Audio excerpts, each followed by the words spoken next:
మా నుంచి తప్పించుకోవటం అంత సులభం కాదు. నేను పరిగెత్తి అలసిపోయాను. ఏం కావాలి? నీ ప్రాణం అక్కర్లేదు, నీ ఆస్తి అవసరం లేదు. ఏదో అవసరానికి 2000 అప్పుడైతే ఇలా చంపేపోతారని జీవాజీ. ఆయన అప్పు తీసుకున్న తప్పించుకుని తిరగాలి కానీ ఆపేసి మీకు అక్కడ పెట్టండి. కొత్త అప్పు ఇవ్వకూడదని. ఇదిగో వెంకీ, కావాలంటే నీకు ఇచ్చిన పాత బాకీ మర్చిపోతాను, నన్ను వదిలే. మీరు మమ్మల్ని వదలనా? మేము మిమ్మల్ని వదలలేమండి. మీ దగ్గర అప్పు తీసుకున్న నిజం మమ్మల్ని నీలా వెంటాడు. అందుకు నన్ను వెంటాడుతున్నారా? నన్ను అంతగా నాయపసలేదు. ఉండి లేదంటే మొత్తం లేకుండా పోతారు. ఇప్పుడు మీకు ఇస్తే జరిగేది అదే. ఇస్తే ఇవ్వండి, లేకపోతే మానేయండి, అంతేగాని శుక్రవారం పూట అశుభ మాటలు మాత్రం ఆడకండి. శుక్రవారం లేదు, శనివారం లేదు, అసలు వడ్డీ వ్యాపారమే చేయడం లేదా? జీవాజీ, డిస్కషన్స్ అనవసరం. ఇప్పటికి 18,000 ఇచ్చారు, ఇంకో 2,000 ఇస్తే 20,000 రౌండ్ ఫిగర్ అవుతుంది. 2 రోజులు తిరిగి ఇచ్చేస్తాం. వీళ్ళకి ఇప్పుడు దాకా ఇచ్చింది 14,000 కదా, 18,000 అంటాడేమిటి పెచ్చనాయాలు?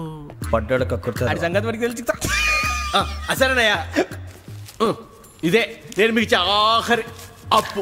మీరిచ్చిన ప్రతిసారి ఇలాగే అంటారు. తిని వచ్చిందని తగలేయకుండా ఊరికే వచ్చింది ఏంటి? అబ్బాయి ఏం లేదండి, జాగ్రత్తగా ఉపయోగించి పైకి రావాలయా. సరే, ఈ 2,000తో 20,000 సంపాదిస్తారు. అదే కూర్చొని ఆలోచిస్తాం. ఆ జీవగాడు ఎప్పటికైనా జీవితంలో పైకి రావాలంటాడు. రోజు ఇంత పైకి వస్తాం తెల్లడికి. రే, మనం దొరికిన వాళ్ళ దగ్గర అప్పు చేసి తాగెత్తనం. ఇలా ఎన్నాళ్ళు పిచ్చేవాళ్ళు ఉన్నన్నాళ్ళు తెలిసిన వాళ్ళందరూ అయిపోయారు, ఇంకెవరు మిగిలారా? అందుకే నేను ఎప్పుడు అంటూ ఉంటాను, సర్కిల్ బెంచ్ మని ఒక రెండో పెంచుకుందామన్నా ఎవడు కోఆపరేట్ చేయట్లేదా? మనం చూస్తేనే జంప్ అక్కడ. అరే వడ్డీ ఎంతైనా పర్వాలేదు, అప్పు ఏంట్రా అంటే ఒకరి ముందు రాడే. ముందుకు వస్తే వాళ్ళు వెనక్కి వెళ్తారని భయం. భయం భయం భయం, ఎక్కడ చూసినా భయం. ఎన్నాళ్ళు ఈ భయం? మనల్ని చూస్తే మనకే పరమ అసహాయం చేస్తుంది. మనకే కాదు, ఊళ్ళో వాళ్ళందరికీ కూడా అదే ఫీలింగ్. అందరూ డిగ్రీ 3 సంవత్సరాలు చదివి పాస్ అయితే మనం 6 సంవత్సరాలు చదివి పాస్ అయ్యాం. మరి ఉద్యోగం ఎవడి? ఉద్యోగాలు ఇవ్వక, అప్పులు ఇవ్వక, తాగేది ఎలాగా, బతికేది ఎలాగా? అరే మనం మాత్రం మనుషులం కాదా? మనకి కోరికలు ఉండవా? ఇప్పుడు మనం ఆలోచించాల్సింది అది కాదు, రేపటికి ఎవరిని చంపాలి. కాలనీలో ఎవరు సార్?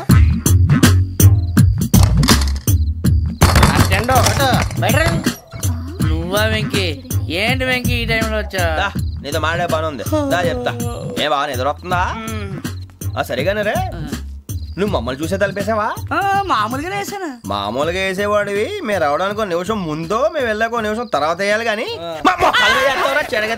బిలాల్ రాజా, నాకు నిద్ర వచ్చి పడుకుందామని తలుపేసుకున్నాను.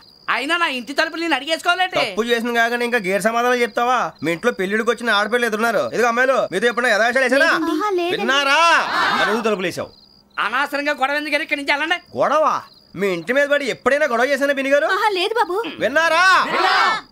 చెప్పు, మమ్మల్ని చూసి తలుపులు ఎందుకు వేసుకున్నావు? అరే మాకు అప్పించిన వాళ్ళు కూడా మమ్మల్ని చూసి ఎప్పుడు తలుపులు వేసుకోలేదు. ఏం చేయాలి?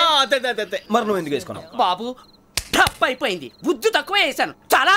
అంటే మా మోకాల మీద తలుపులు వేసామని ఒప్పేసుకుంటున్నావు? ఒప్పుకుంటున్నాను. సరే ఇప్పుడు చెప్పు, మా మొఖాల మీద తలుపులు వేసేంత తప్పు మేము ఏం చేసామరా? తప్పు అయిపోయిందని అంటున్నారు కదా, వదిలేయండి బాబు. అదే తప్పు మేము చేసి మమ్మల్ని వదిలేయమంటే మీరు వదిలేస్తారా బిని గారు? తప్పని ఒప్పుకుంటున్నాడు కదా అయ్యా. ఇప్పుడు టైం 11 అయింది, వెళ్ళి పడుకోండి. 11 అయిందా? కొమ్ము ఉంచాడు కదా. నాకు సంబంధం ఏంటి? ఉంది, సంబంధం ఉంది. 11 గంటలకి నా క్లోజ్ ఫ్రెండ్ ఢిల్లీ వెళ్తున్నాడు. 5,000 అప్పిస్తానని ఎయిర్పోర్ట్ రమ్మని చెప్పాడు. నీ గొడవలో పడి ఆ సంగతే మర్చిపోయాను. ఇప్పుడు నాకు జరిగిన నష్టానికి భర్తీ ఎవరు చేస్తారు? మీరా మీరా మీరా? ఎవడు పడితే ఎందుకు చేస్తాడా భర్తీ? మళ్ళీ వాడి నువ్వు తప్పు ఎవడు చేసా? వాడు చేస్తా. దానికి కారణం ఈ 10 మనిషే కదా.